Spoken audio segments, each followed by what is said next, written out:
أعوذ بالله من الشيطان الرجيم بسم الله الرحمن الرحيم رب اشرح لي صدري ويسر لي أمري واحلل عقدة من لساني يفقهوا قولي واجعل لي وزيرا من أهلي يا رب زدني علما يا رب زدني علما يا رب زدني علما السلام علیکم ورحمۃ اللہ وبرکاتہ. سب کیسے ہیں؟ مجھے امید ہے آپ خیریت سے ہوں گے، لائف کو انجوائے کر رہے ہوں گے. اللہ تعالیٰ ہمیشہ ایسے ہی رکھے، آپ خوش رہیں، خوش باش رہیں بلکہ، اور اللہ تعالیٰ آپ کو اپنے حفظ و امان میں رکھے اور آپ کے لیے آسانیاں پیدا کرے. آئیے اپنے لیسن کی طرف چلتے ہیں. پچھلی آیات میں اللہ تعالیٰ نے اپنی نشانیاں بتا کر اپنی وحدانیت اور ربوبیت کا بتا دیا، جبکہ وہ لوگ جو ان نشانیوں پر ایمان نہیں لاتے ان کے لیے جہنم جو ہے ان کا ٹھکانہ ہوگا، جس میں وہ ہمیشہ رہیں گے، جبکہ ایمان صالح والے لوگ، نیک اعمال کرنے والے لوگ اللہ تعالیٰ کی جنتوں میں رہیں گے. دعویٰ، آج ہم آیت پڑھیں گے سورہ یونس کی آیت نمبر 10. دعواہم فیہا، ان کی پکار ان میں یہ ہوگی، سبحانک اللہم، پاک ہے تو اللہ، و تحیاتہم، اور ان کی دعا، فیہا سلام، ان میں سلام ہوگی، و آخر دعواہم، اور ان کی آخری پکار ہوگی، ان الحمدللہ، کہ تمام تعریفیں اللہ کے لیے ہیں، رب العالمین، جو کہ تمام جہانوں کا پالنے والا ہے. دعویٰ کا مطلب جنت کے لوگوں کی دعا یا پکار ہے. وہ جب بھی کسی چیز کا سوال کریں یا اللہ تعالیٰ کی طرف متوجہ ہوں گے تو ان کی زبان پر سبحانک اللہم جیسے الفاظ ہوں گے. جنت والے جب بھی اللہ سبحانہ و تعالیٰ سے کسی نعمت کا اظہار کرنا چاہیں گے تو سبحان اللہ پکاریں گے. اور جب اللہ تعالیٰ سے کچھ مانگنے کی خواہش ہوگی، مثلاً کوئی پرندہ ہے یا کوئی پھل دیکھا ہے اور ادھر رغبت ہوئی ہے تو بھی سبحان اللہ کہیں گے.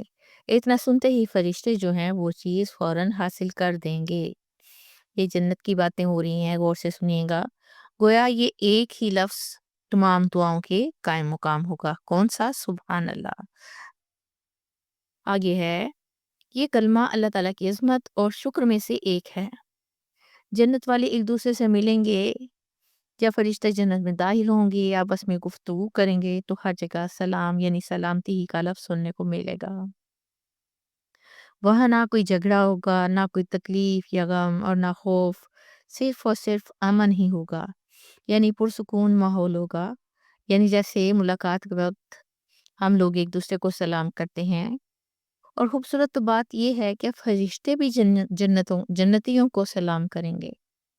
بلکہ سورہ یاسین میں تو اللہ تعالیٰ نے یہاں تک فرمایا کہ اللہ سبحانہ تعالیٰ کی طرف سے جنتیوں کو سلام کہا جائے گا. اور جنت میں جا کر دنیا کے تفکرات اور یہ قدورتیں جو ہیں ختم ہو جائیں گی، اور محض سبحان اللہ کہنے پر ہی ہر چیز مل جایا کرے گی. جنت والے ہر بات کا خاتمہ الحمدللہ کہہ کر کریں گے. مطلب یہ کہ جیسے جیسے نعمتیں ملتی جائیں گی الحمدللہ کہتے جائیں گے، شکر ادا کرتے جائیں گے. یعنی تمام نعمتیں اللہ تعالیٰ کی طرف سے ہی ہیں. وہ جب جب اللہ تعالیٰ کی مہربانیوں کو محسوس کریں گے تب الحمدللہ الحمدللہ کہتے جائیں گے. سبحان اللہ. محبت اور انعام سے بھری اس آیت میں کتنا خوبصورت پیغام ہے. سورہ یونس کی آیت نمبر 11 پڑھتے ہیں، وَلَوْ يُعَجِّلُ اللَّهُ، اور اگر جلدی کرتا اللہ، لِلنَّاسِ لوگوں کے لیے، الشَّرَّ اسْتِعْجَالَهُم برائی پہنچانے میں ان کے جلدی طلب کرنے کی طرح، بالخیری بلائی کو، لَقُضِیَ عَلَیْہِم یقیناً پوری کر دی جاتی ان کی طرف، اجلہم ان کی مدت، فَنَذَرُ الَّذِینَ بس ہم چھوڑ دیتے ہیں ان لوگوں کو جو لا یرجون نہیں امید رکھتے، لقاءنا ہماری ملاقات کی، فی طغیانہم اپنی سرکشی میں، یا معون وہ سرگرداں پھرتے رہتے ہیں. ابھی اس آیت میں ہم نے پڑھا ہے کہ جو لوگ ہم سے ملنے کی امید، 2 آیت پہلے کی بات ہے، ہاں ہم نے پڑھا ہے کہ جو لوگ ہم سے ملنے کی امید نہیں رکھتے ان کا ٹھکانہ جہنم ہے.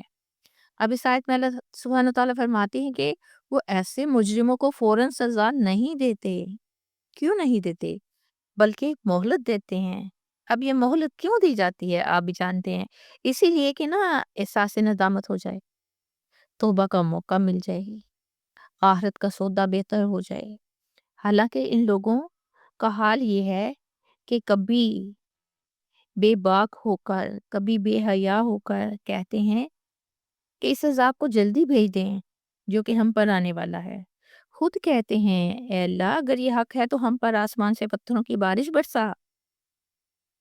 کبھی دنیا کے حوادث سے مایوس ہو کر تنگ آ کر اپنے ہی لیے اپنی اولاد کے حق میں بددعائیں کرنے لگتے ہیں، جیسا کہ ہم ان کے بارے میں پڑھ چکے ہیں۔ اب فرض کریں اگر اللہ سبحانہ تعالیٰ ان کی درخواست دعا کے مطابق فوراً ہاتھوں ہاتھ کوئی عذاب یا کوئی برائی اس قدر جلدی پہنچا دے جیسا کہ وہ برائی کے پہنچنے کی خواہش رکھتے ہیں، تو یقیناً بدی کے وبال سے ایک منٹ بھی فرصت نہ پا سکیں جو ان کا حال ہے۔ رشتہ حیات ان پر منقطع ہو جائے۔ اگر اللہ تعالیٰ کی حکمت یہ ہے، دیکھیں کہ نیکی اور بدی دونوں میں مصلحت کے تحت تخیر اور تحمل ہوتا ہے تاکہ نیک لوگ ان کو دیکھ کر تربیت پائیں اور بدکار غفلت میں پڑے رہ کر پیمانہ شرارت جو ہے لبریز کر لیں۔ دیکھیں انسان بھلائی اور ضرورت کے وقت جلدی چاہتا ہے، ہم کہتے ہیں نا یا اللہ ابھی دے دے، لیکن دیکھیں اگر برائی بھی اسی رفتار سے پوری ہونے لگے تو دنیا تو فساد سے بھر جائے گی۔ اور اگر انسان کے غصے میں کہے ہوئے الفاظ جو کہ بہت سخت ہوتے ہیں پورے ہونے لگے تو لوگ تو جلدی ختم ہو جائیں گے۔ اللہ تعالیٰ کی طرف سے تحیر جو ہے اللہ تعالیٰ کی رحمت ہے۔ ایسے لوگ سچائی دیکھ کر نہیں مانتے، گمراہی میں پڑے رہتے ہیں، اپنے نفس کے پیچھے چلتے ہیں اور اپنی سرکشی میں اندھے ہو کر بھٹکتے رہتے ہیں۔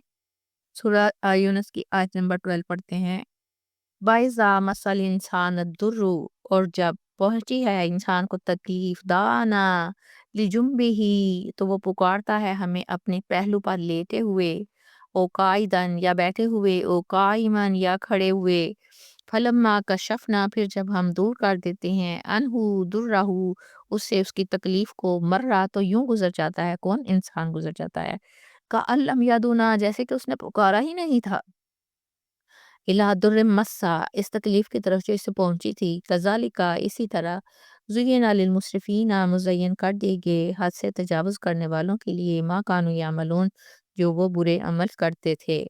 جب انسان کو کوئی تکلیف پہنچتی ہے تو فطری طور پر کیا کرتا ہے، وہ اللہ تعالیٰ کی طرف متوجہ ہوتا ہے، ہر حالت میں، ہر انداز میں پوری بے بسی کے ساتھ بلک بلک کر اللہ کو یاد کرتا ہے۔